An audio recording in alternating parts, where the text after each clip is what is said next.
Hello ചങ്ങായിസ്, സഫ്നയാണ്. എന്തൊക്കെയുണ്ട് വിശേഷങ്ങൾ? സുഖമായിരിക്കുന്നല്ലോ അല്ലേ? അതിരപ്പള്ളി സീരീസിലെ അവസാനത്തെ വ്ളോഗായിട്ടാണ് ഇന്ന് ഞാൻ നിങ്ങളെ കാണാൻ വന്നിട്ടുള്ളത്. അതിരപ്പള്ളി സീരീസ് എന്ന് പറഞ്ഞാലും ഇന്നാണ് ശരിക്കും വാട്ടർഫോൾ കാണാൻ പോകുന്നത്. ഇതുവരെ ഫുൾ ഗ്രീൻ ട്രീ റിസോർട്ടിന്റെ എക്സ്പ്ലോറിംഗ് ആയിരുന്നല്ലോ. So keep watching.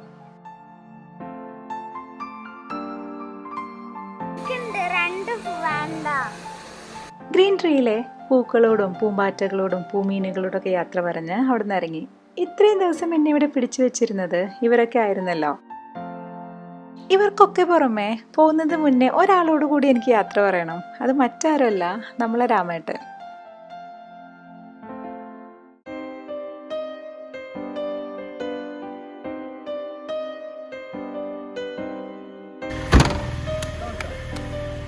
ഞങ്ങളെ യാത്ര അയക്കാനായിട്ട് മൂപ്പൊരു ഫ്രണ്ടിൽ തന്നെ ഉണ്ടായിരുന്നു. ഇവിടെ ഇനി ഒരുപാട് സ്ഥലങ്ങൾ കാണാനുണ്ടെന്നും അടുത്ത വരവിൽ അതെല്ലാം കൊണ്ടുപോയി കാണിക്കാമെന്നും ഏറ്റു. ഗ്രീൻ ട്രീയിലെ ചെക്കൗട്ട് പ്രൊസീജിയേഴ്സൊക്കെ പെട്ടെന്ന് തീർത്തിട്ട് അവിടെ നിന്ന് ഇറങ്ങി. ഇനി നേരെ അതിരപ്പള്ളിയിലേക്ക് പോകുന്ന വഴിയിൽ ഒരമ്പലം കണ്ടപ്പോൾ ഒന്ന് നിർത്തി. ശ്രീ ബാലഭദ്ര ദേവി ക്ഷേത്രം. ചുറ്റുഭാഗത്തൊന്നും ഒരാളും മനുഷ്യനെ കാണാനില്ല, അതുകൊണ്ട് തന്നെ ഇറങ്ങിയില്ല. കേരളത്തിൽ അവശേഷിക്കുന്ന അമൂല്യമായ പുഴയോരക്കാടുകളിലേക്ക് സ്വാഗതം. Welcome to Vazhachal forest division. വഴിയോരത്ത് കുറെ വണ്ടികൾ നിർത്തിയിട്ടിരിക്കുന്നത് കണ്ടപ്പോൾ അതൊരു വ്യൂ പോയിന്റ് ആണെന്ന് തോന്നി. ക്യാമറയും കൊണ്ട് ഓടി വന്നു. അതിരപ്പള്ളി വാട്ടർഫാൾസിന്റെ ദൂരെ നിന്നുള്ളൊരു കാഴ്ചയായിരുന്നു അത്. തിരിച്ചെത്തിയപ്പോൾ കുട്ടികൾക്ക് ഇറങ്ങി കാണണമെന്ന് പറഞ്ഞു. പക്ഷെ കാണാൻ പോണ പൂരം പറഞ്ഞറിയിക്കണമെന്നും പറഞ്ഞ് ഇക്ക വണ്ടി വിട്ടു. അവർക്കത് മനസ്സിലായോ എന്തോ. ഇത് കണ്ണൻകുഴി ഫോറസ്റ്റ് ചെക്കിംഗ് സ്റ്റേഷൻ. എല്ലാ വണ്ടികളും ഇവിടെ നിർത്തിയിട്ട് ടിക്കറ്റ് എടുത്തിട്ടേ നമുക്ക് അകത്തേക്ക് കയറാൻ പറ്റുള്ളൂ. അതെന്തായാലും നല്ല കാര്യം, തിരക്ക് കുറക്കാലോ. അതിരപ്പള്ളി വാഴച്ചാൽ ചുற்றுലാത്തലത്തിൽ മധു അരുந்துதல் തടൈ ചെയ്യപ്പെട്ടുള്ളത്.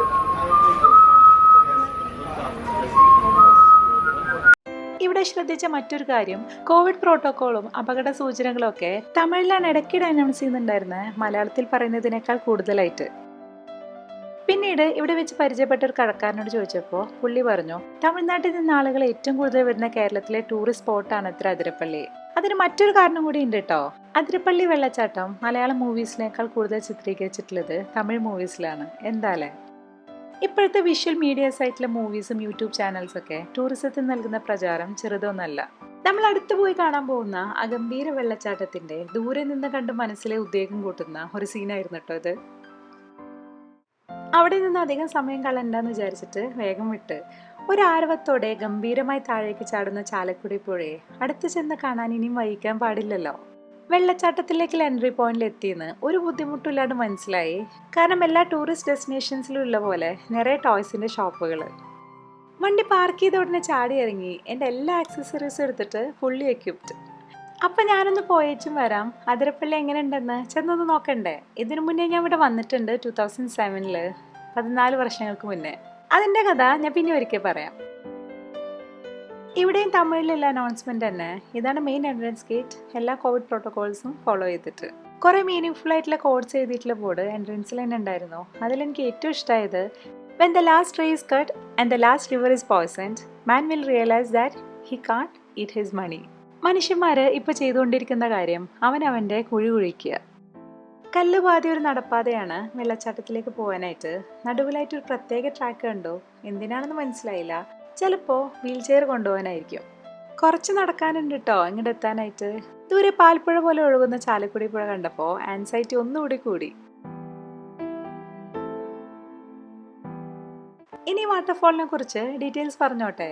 അതിരപ്പള്ളി വെള്ളച്ചാട്ടം തൃശ്ശൂർ ജില്ലയിലെ അതിരപ്പള്ളി പഞ്ചായത്തിലാണ്. ചാലക്കുടി നദിയിൽ ഷോളയാർ പർവ്വതനിരകളിൽ നിന്ന് ഉത്ഭവിക്കുന്ന ചാലക്കുടി പുഴയിലാണ്. 80 അടി ഉയരമുള്ള ഈ വെള്ളച്ചാട്ടം നയഗ്ര ഓഫ് ഇന്ത്യ അല്ലെങ്കിൽ കേരള എന്നൊക്കെ അറിയപ്പെടും. ചാലക്കുടി നദിയുടെ റൂട്ട് എന്ന് പറഞ്ഞു കഴിഞ്ഞാല് ആനൈമല പർവ്വതങ്ങളിൽ നിന്ന് ഉത്ഭവിച്ച് വാഴച്ചാൽ വനത്തിലൂടെ ഒഴുകിയിട്ട് നമ്മുടെ അറബിക്കടലിൽ വന്ന് ചേരുകയാണ്.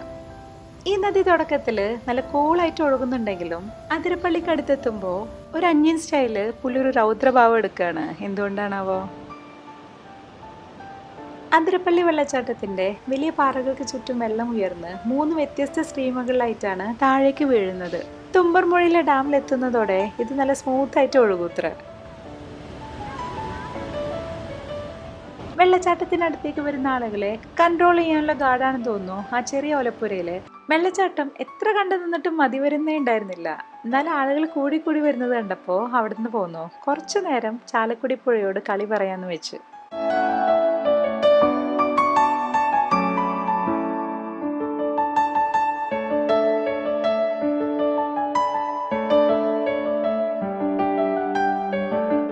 അടുത്ത ലക്ഷ്യം വെള്ളം ചാടി വീഴുന്ന സ്ഥലമാണ്. അതായത് വെള്ളച്ചാട്ടത്തിന് താഴെ കുറച്ച് നടന്നിറങ്ങണം അങ്ങോട്ട്. തെല്ലൊന്ന് മടി പിടിച്ചിരുന്നപ്പോൾ ഇക്ക കടിച്ചു കീറാൻ വന്നിട്ട് പറയാ, ഇതുവരെ വന്നിട്ട് അത് കാണാണ്ട് പോയ എന്താ കാര്യം എന്ന്.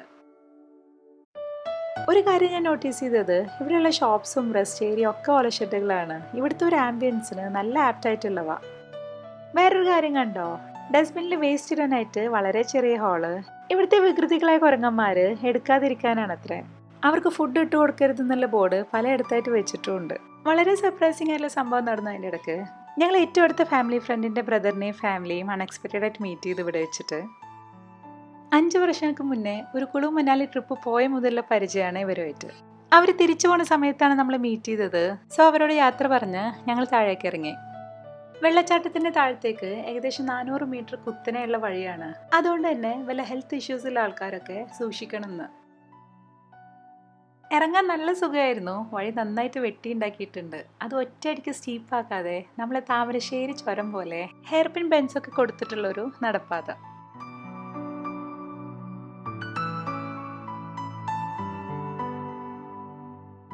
താഴെ ഇറങ്ങി ചെന്നപ്പോൾ വെള്ളച്ചാട്ടത്തിൻ്റെ ഒന്നുകൂടി മനോഹരമായ വ്യൂ. വെള്ളം താഴെ വന്നിടിച്ചിട്ടുണ്ടാകുന്ന മിസ്റ്റും എല്ലാം കൂടി വല്ലാത്തൊരു ഫീലായിരുന്നു.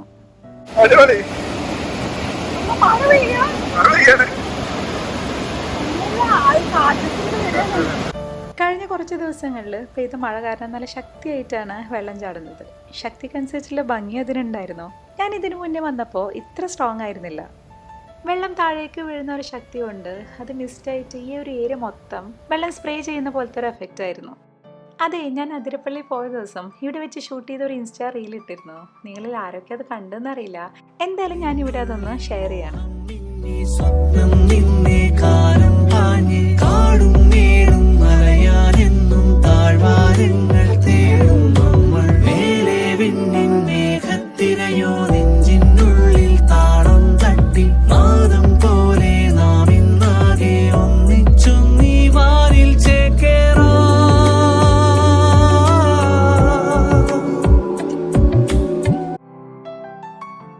നനയാൻ മടിയില്ലാത്തവർ ആവോളം വെള്ളച്ചാട്ടത്തിൻ്റെ അടുത്തേക്ക് ചെന്ന് ഫോട്ടോ പോസിങ് എല്ലായിടത്തും.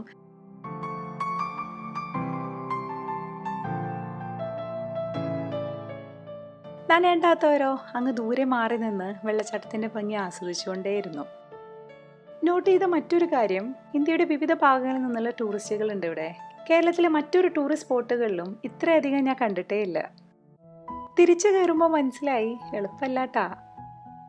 വെള്ളച്ചാട്ടം കാണാനുള്ള ഇൻട്രസ്റ്റിൽ താഴോട്ട് ഇറങ്ങുമ്പോൾ ഒന്നും മനസ്സിലായിരുന്നില്ല.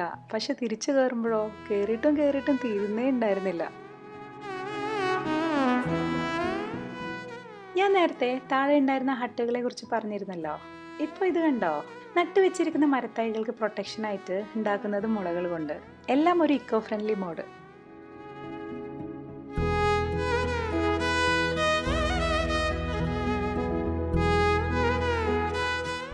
അതിരപ്പള്ളി കണ്ട് കൊതി തീരാതെ മടങ്ങിയതിൻ്റെ അടുത്ത ലക്ഷ്യം വാഴച്ചാലാണ്. ഏകദേശം 5 കിലോമീറ്റർ ദൂരമുണ്ട് ഇവിടുന്ന്. കാട്ടിലൂടെയാണ് ഈ യാത്ര. രാത്രി ആനകളൊക്കെ ഇറങ്ങൂത്രേ.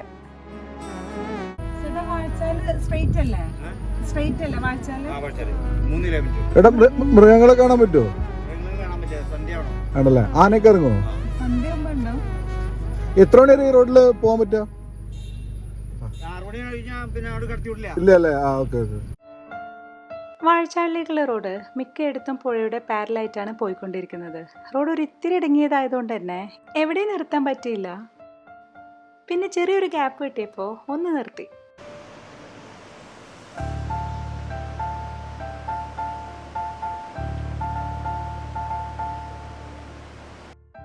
ചാർപ്പ പാലം. ഈ ബോർഡ് കണ്ടപ്പോൾ ഞാൻ ഈ പേര് എവിടെയോ കേട്ടിട്ടുണ്ടല്ലോ എന്നിങ്ങനെ ആലോചിക്കായിരുന്നു. ആളെ നേരിട്ട് കണ്ടപ്പോഴല്ലേ അന്തം വിട്ടുപോയത്. ഈ ഒരു വെള്ളച്ചാട്ടത്തിൻ്റെ നല്ല ഭംഗിയുള്ള ഇൻസ്റ്റാ റീൽസ് ഒരുപാട് തവണ കണ്ടിട്ടുണ്ട്. പക്ഷെ അത് ഈ ഒരു റോട്ടിലാണെന്നുള്ളത് അറിയുന്നുണ്ടായിരുന്നില്ല. എന്തായാലും ഒരു ലോട്ടറി അടിച്ച പോലെ.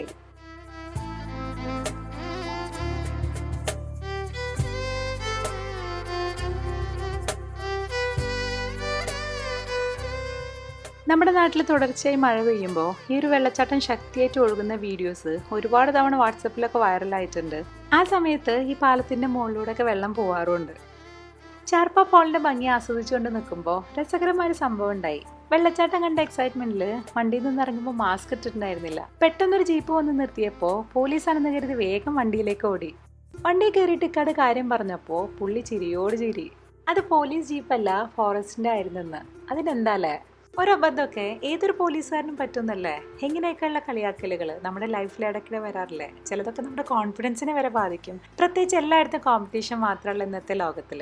എളുപ്പമല്ല, എന്നാലും അതിനൊക്കെ ഓവർകം ചെയ്യാൻ പറ്റണം. അവർ കളിയാക്കട്ടെ, that's not at all going to affect me, so no problem. അതാവണം നമ്മുടെ ചിന്ത. ഇന്നത്തെ ലാസ്റ്റ് ഡെസ്റ്റിനേഷനിലെത്തി, വാഴച്ചാൽ വാട്ടർഫാൾ.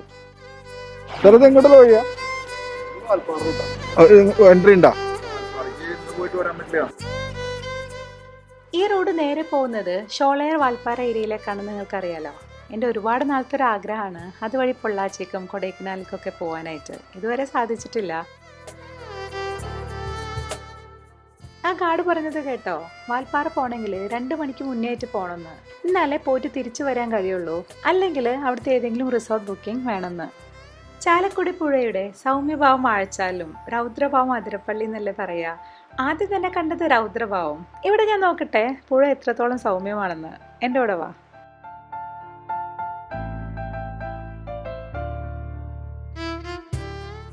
പറഞ്ഞു കേട്ടത് സത്യം തന്നെ.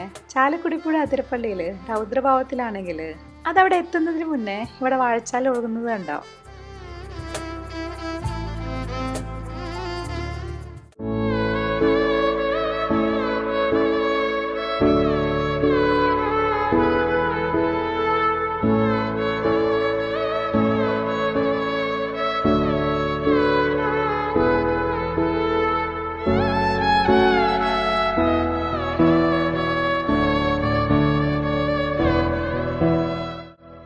ഇവിടെ പുഴക്കരയിലൂടെ നടക്കാനായിട്ട് കുറച്ചു ദൂരം വഴി ഉണ്ടാക്കി വെച്ചിട്ടുണ്ട്.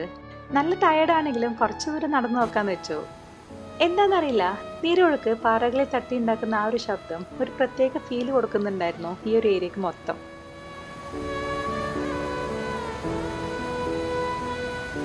ഒരു കാര്യമുണ്ട് കേട്ടോ, ഈ സൗമ്യമായ ഒഴുക്കില് ഒരപകടം ഒളിച്ചിരിപ്പുണ്ട്. അതിരപ്പള്ളിയേക്കാൾ ഏറ്റവും കൂടുതൽ അപകട മരണങ്ങൾ ഉണ്ടാവുന്നത് ഇവിടെയാണത്ര. കാണുമ്പോൾ സേഫായിട്ട് തോന്നുമെങ്കിലും വെള്ളം ഒഴുകുന്ന പാറക്കെട്ടുകളിൽ അപകടം ഒളിഞ്ഞിരിപ്പുണ്ടെന്ന്.